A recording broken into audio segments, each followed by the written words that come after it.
Շարլ Ազնավուրը ծնվել է 1924 թվականին Փարիզում հայ գաղթականների ընտանիքում և դարձել Ֆրանսիայի ամենահայտնի երգիչներից մեկը,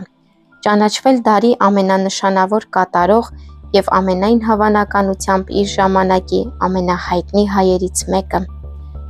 Նա աշխարհահռչակ երգիչ է, շատ երգերի հեղինակ, դերասան, դիվանագետ, ակտիվիստ։ Իհարկե Շարլ Ազնավուրը բեմական անուն է, իսկ նրա իրական անունը Շահնուր Վաղինեկի Ազնավուրյան է։ Նա սկսել է ելույթ ունենալ 9 տարեկանում Փարիզում, իսկ երբ արդեն 22 տարեկան էր, նա գրավեց ֆրանսիացի երգչուհի Էդիթ Պիաֆի ուշադրությունը, ով Ազնավուրին իր հետ տարավ Ֆրանսիայի և ԱՄՆ-ի իր շրջագայություններին։ Նրա առաջին երգը գրվել է 1950 թվականին, որին հաջորդել են սիրո մասին այլ հայտնի երգեր, այդ թվում նաև Լա Բոհեմը։ Իր մի շարք երգերի շնորհիվ նա ստացել է Ֆրանսիայի ֆանք Սինատրա տիտղոսը։ Իրականում Ազնավուրը եվրոպացի այն սակավաթիվ երգիչներից էր, ով դուետով երգել է Ֆրենք Սինատրայի հետ։ Շարլ Ազնավուրը 8 տարբեր լեզուներով գրել է ավելի քան 800 երգ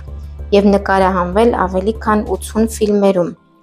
Ինչ վերաբերում է հայկական երաժշտությանը, Ազնավուրը ձայնագրել է հայկական ժողովրդական երգեր, այդ թվում նաև Սայաթ Նովայի «Իմ յարը», ինչպես նաև երգ Հայոց ցեղասպանության մասին։ 2006 թվականին նա սկսեց իր երաժշտի շրջագայությունը ԱՄՆ-ում,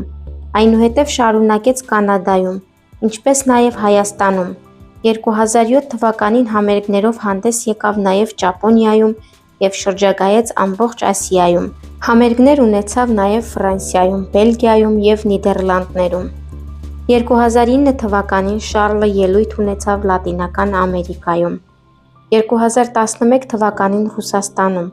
2012 թվականին Վրաստանում, 2013 թվականին Լոնդոնում։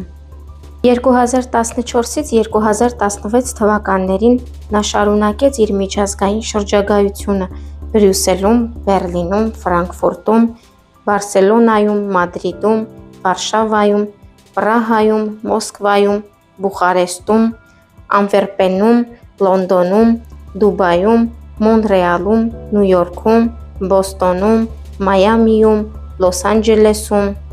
Օսակայում, Տոկիոյում, Լիսաբոնում, Մարբելիեում, Մոնակոյում, Վերոնում, Ամստերդամում և Փարիզում։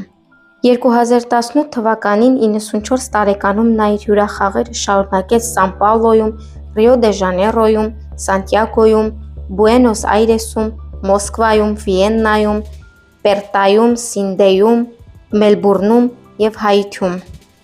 Բացի իր երաժշտական և կատարողական կարիերայից, Շարլ Ազնավուրը նաև ազդեցիկ դիվանագետ և ակտիվիստ էր։ Շվեյցարիայում նա Հայաստանի դեսպանն էր, որտեղ բնակվում էր և հանդիսանում Հայաստանի մշտական ներկայացուցիչը ՄԱԿ-ում։ Հայաստանում նրան ընդունում են որպես ազգային հերոսի։ Մայրաքաղաքում կա Ազնավուրի հրապարակ, թանգարան, ինչպես նաև նրա հայկական տունը։ Նա արժանացել է Հայաստանի ազգային հերոսի կոչմանը և ստացել Հայաստանի Հանրապետության պատվավոր քաղաքացիություն։ Քչերը գիտեն, որ Շարլ Ազնավուրը նաև բանաստեղծ էր։ Նրա բանաստեղծությունները թարգմանվել են տարբեր լեզուներով, նաև հայերեն։ Դրանք կարդալիս հորինում ու աչքերիդ առաջ պատկերացնում ես մի ամբողջ պատմություն։ Պատմություն, որն ապրել է հենց նա։ Դրանք այնքան հարազատ ու գեղեցիկ են, ինչպես հենց ինքը՝ մեծն շանսոնիեն, մեզ բոլորիս համար։ Դեռ 20 տարեկան էի ու վատնում էի ժամանակը իմ, խաղում կյանքի հետ, ինչպես խաղում են, ու հաճախ սիրո հետ, ու գիշերները ցերեկ դարձնում, հաշվի չառնելով, որ կյանքս է անցնում ու հալվում է այս ժամանակի մեջ։ Սրանք խոսքեր են գրված յուրաքանչյուրիս մասին, այնքան անկեղծ ու հարազատ։ Քեզ համար Հայաստան։ Քո գարունները կբացվեն նորից, քո լավ օրերը ետ կգան նորից։ Ձմռանից հետո, դժոխքից հետո կվերընձյուղվի կենաց ծառը քո։ Քեզ համար Հայաստան։ Գալիք օրերդ նորից կերգեն, զավակներդ ամուր տուն կկառուցեն, սարսափից հետո ու վախից հետո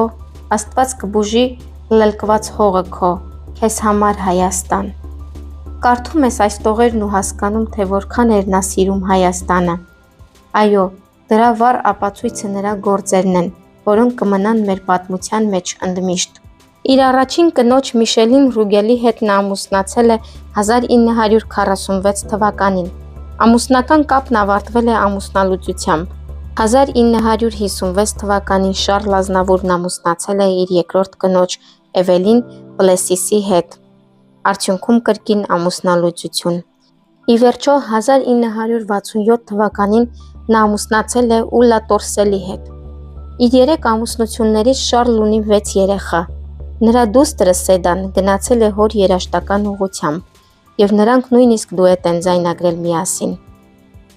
Ազնավուրի որդին Միշան դերասան է և կինոպրոդյուսեր, իսկ դուստրը Կատյան դերասանուհի։ Հայաստան այցելության ժամանակ Ազնավուրի որդին Նիկոլա Ազնավուրը մկրտվեց Տաթևի վանքում։ Ես շատ հպարտ եմ, որ իմ որդին որոշել է մկրտվել Հայաստանում։ Ծնողներս շատ ուրախ կլինեին իմանալ, որ իմ 2 որդիները Միշան և Նիկոլան մկրտվել են այստեղ Հայաստանում, հավատարիմ մնալով իրենց արմատներին, ասել է Շառլ Ազնավուրը։ Շառլ Ազնավուրի արձանը տեղադրվել է Գյումրիում, որն իր մեծությամբ Հայաստանի երկրորդ քաղաքն է։ Արձանը տեղադրվել է որպես շնորհակալություն 1988 թվականի երկրաշարժից հետո նրա Ազնավուրը Հայաստանի համար բարեգործական կազմակերպության աջակցության համար։ Այս աղետի արդյունքում քաղաքը ավերակների էր վերածվել և մոտ 50,000 մարդ զոհվել։ Երկրաշարժին հաջորդող 30 տարիների ընթացքում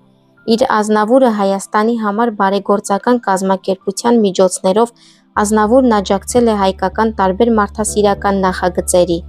Նա նաև Հայաստան հիմնադրամի ծրագրի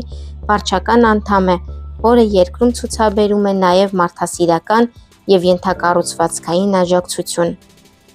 Ազնավուրի մահը։ Պարզապես չի ստացվում անցյալ ժամանակով խոսել նման մարդու մասին։ 2018 թվականի հոկտեմբերի 1-ին 95 տարեկան հասակում մահացավ մեծ հայը։ Նա մահացել է Ֆրանսիայի հարավում գտնվող իր տանը։ Շառլի մահը մեծ վիշտ բերեց ողջ մարդկությանը։ Ազնավուրը երգում էր բոլորի համար։ Նա բարի և տաղանդավոր քաղաքացի էր ամբողջ աշխարհում։ Ասում են մարդն ապրում է, քանի դեռ հիշում են նրա արարքները։ Շառլ Ազնավուրի անունը հավերժ գրված կմնա պատմության մեջ։